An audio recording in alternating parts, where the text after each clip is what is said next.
dream for me is to be left alone. Welcome to my channel. I'm your favorite cousin. But are you mine? If not, make sure you hit the like button.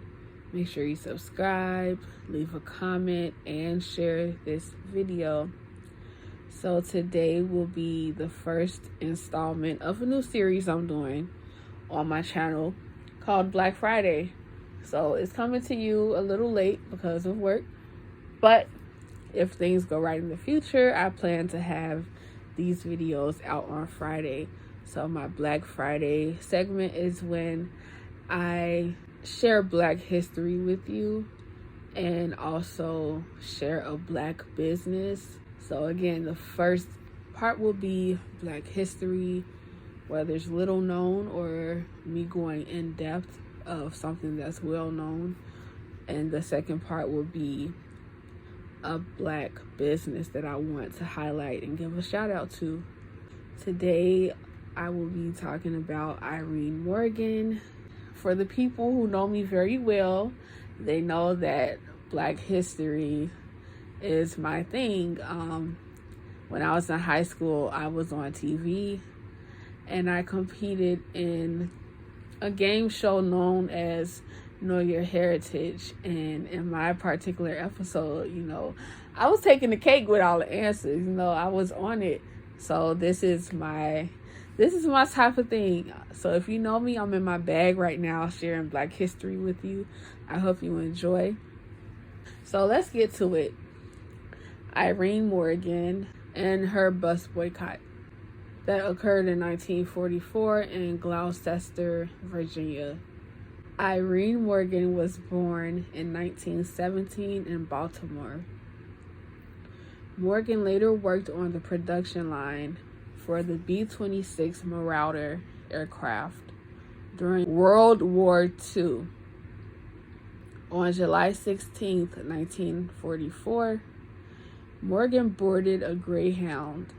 The Jim Crow laws specified that Black people could not sit next to or across from white people, but there were no white or Black sections on that bus.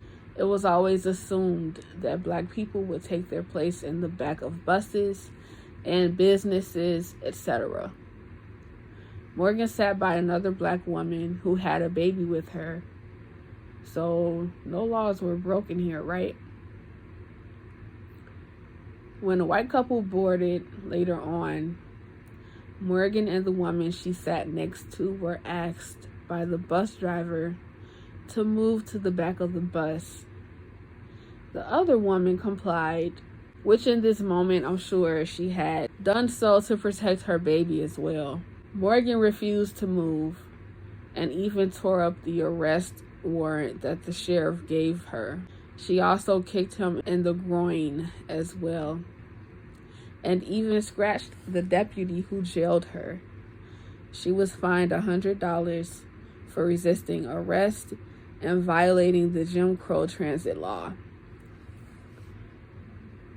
Thurgood Marshall's team represented her in the Morgan versus Virginia case, which overturned segregation and interstate transportation. But as you can imagine, this ruling was not enforced for decades. As you can tell by the date of 1944, this case occurred a decade before the Claudette Colvin case and the Rosa Parks case.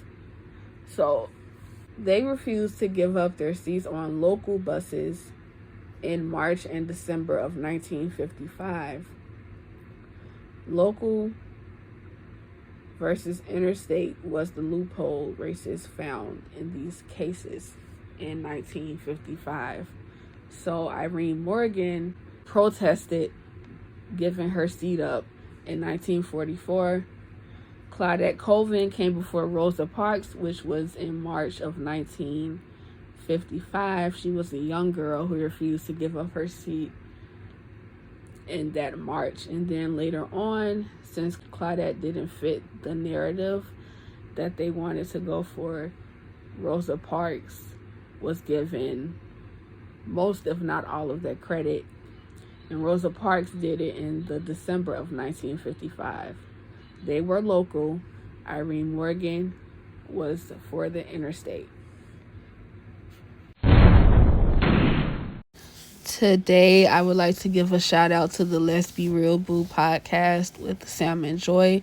They're both from Chicago, and they both are Black and queer.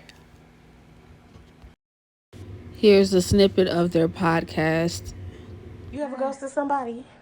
Yes. I want to know. I feel like it's like a rite of passage. You can follow them on Spotify if you're interested. Thanks for watching and stay woke.